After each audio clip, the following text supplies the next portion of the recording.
Could Samsung be trying to sell us the same phone twice, just with a different name? That's what many people are starting to think after new leaks about the Galaxy Z Flip 7 FE came out. This phone was supposed to be the cheaper way to get into foldables, but it's looking more like a rebranded version of the Galaxy Z Flip 6 than anything truly new. And if that's the case, is it really worth getting excited about?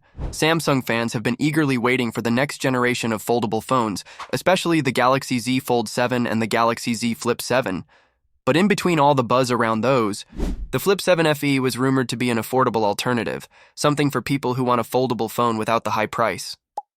However, if these leaks are accurate, the FE model may not offer anything different apart from the name and possibly the price tag. Let's talk about what's inside. According to the leak, the Galaxy Z Flip 7 FE will run on the Qualcomm Snapdragon 8 Gen 3 processor, the same chip that powers the Galaxy Z Flip 6.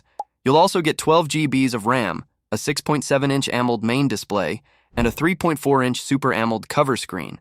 Those are the exact same display sizes and panel types as last year's model. The similarities don't stop there. The cameras are also expected to be nearly identical. The main sensor is said to be 50 megapixels, paired with a 12-megapixel ultra-wide and a 10-megapixel front camera. These are basically the same numbers and likely the same sensors from the Z Flip 6. And then there's the battery. The Flip 7 FE is rumored to have a 4000 mAh battery with support for 25-watt wired charging and 15-watt wireless charging. Again, just like the previous model.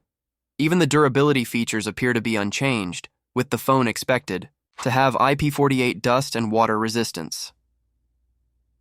With all these repeating specs, you might be wondering what the actual difference is.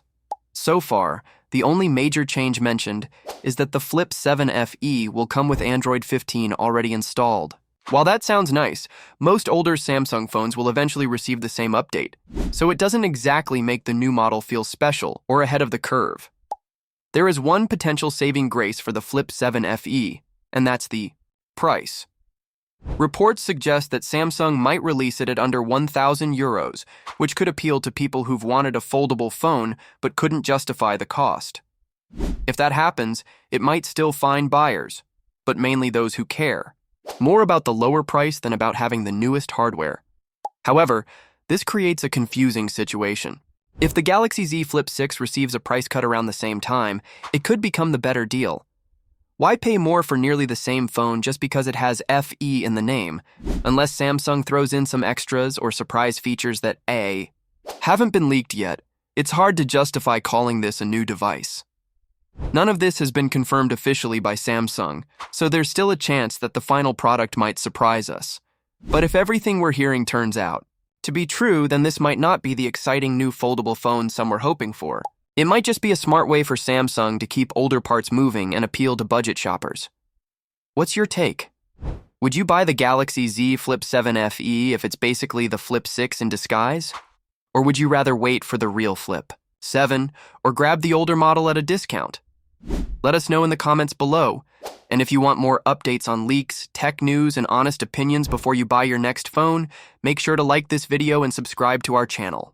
Apple's latest budget-friendly iPhone 16e may look familiar on the outside, but a recent teardown has uncovered some surprising internal upgrades that make it stand out. While the phone retains the design language of older iPhones, sharing similarities with the iPhone 14, its internal components reveal a different story. A closer look at the iPhone 16e's internal structure shows a layout that closely resembles the iPhone 15, but with a few key changes. One of the biggest differences is the camera system. Instead of the dual camera setup found on the iPhone 15, Apple has opted for a single 48-megapixel wide lens on the 16e. By removing the secondary lens, Apple has freed up additional space inside the device. This extra space has been put to good use as the teardown confirms the inclusion of a larger battery, a welcome improvement for those prioritizing battery life. Initially, leaks suggested the iPhone 16e would house a 3,961 mAh battery, but the teardown reveals that the actual capacity is slightly higher at 4,005 mAh. This difference may seem small, but any boost in battery life is always a major advantage, especially for users who rely on their phone throughout the day. Apple has also introduced an improved battery removal system that utilizes low-voltage electric current, making battery replacements easier and reducing e-waste. This system, which was first introduced in the iPhone 15, streamlines the process of swapping out an old battery without the use of excessive adhesives, a change that could be beneficial for long-term device maintenance.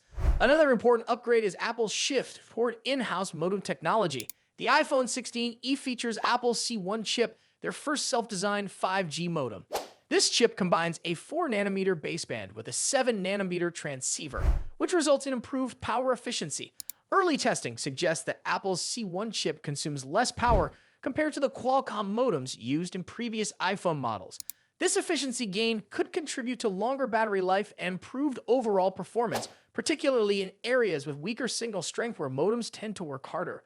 One area where Apple has chosen not to innovate is Face ID. The teardown confirms that the Face ID module in the iPhone 16e remains unchanged from the iPhone 14. This is not entirely surprising, given that the phone retains the notch instead of adopting the dynamic island found in Apple's higher-end models. This decision is likely a cost-cutting measure, allowing Apple to maintain an entry-level price while focusing on improving other aspects of the phone. Apple's approach with the iPhone 16e suggests a strategy of bringing newer hardware innovations into more affordable devices while keeping external design changes minimal. The larger battery, more efficient 5G modem, and simplified camera system may appeal to users who prioritize battery life and performance over additional camera lenses or cutting-edge design features. For those looking for an iPhone that offers solid battery life, a capable camera, and improved power efficiency, the iPhone 16e could be a strong contender. While it may lack some of the premium features found in Apple's higher-end models, its practical upgrades make it a compelling choice for users who simply want a reliable and long-lasting device. Let me know what you think about the iPhone 16e's upgrades. Do these changes make it more appealing, or do you think Apple should have included more premium features? Share your thoughts in the comments, and don't forget to like and subscribe for more updates on the latest tech. Apple's latest budget-friendly iPhone, the iPhone 16e, has been out for a while now, giving users plenty of time to explore its features. However, a frustrating issue has come to light, with many owners reporting problems with Bluetooth audio. Complaints have been piling up on Apple's support community and Reddit, with users saying that their Bluetooth headphones or speakers randomly cut out while playing music, podcasts, or calls. The odd thing? Other iPhones don't seem to have this problem with the same Bluetooth devices, making it clear that the issue is specific to the iPhone 16e. A closer look at these reports suggests that the problem might be related to multiple Bluetooth connections. Many affected users have noticed that the audio stuttering starts when their phone is connected to more than one Bluetooth device at a time. For example, someone using Bluetooth earbuds with their iPhone 16e might experience perfect audio until they also connect a smartwatch or fitness tracker. One user shared that their headphones worked fine until they paired a Fitbit, at which point the audio started cutting out. Another person had the same issue when using an Oura Ring alongside Bluetooth earbuds, but once they disconnected the ring, the problem disappeared. Some users, thinking it was a hardware defect, returned their iPhone 16e for a replacement, only to find that the new device had the exact same problem. This strongly suggests that the issue is not related to faulty hardware, but rather a software bug in iOS. If that's the case, a fix could come in a future software update. However, Apple has not yet publicly addressed the problem, leaving users wondering when or if it will be resolved. Unfortunately, the latest iOS update, which was released recently, did not include a fix for this issue. This means that those affected may have to wait for iOS 18.4, which is expected to roll out in April. The good news is that users who are part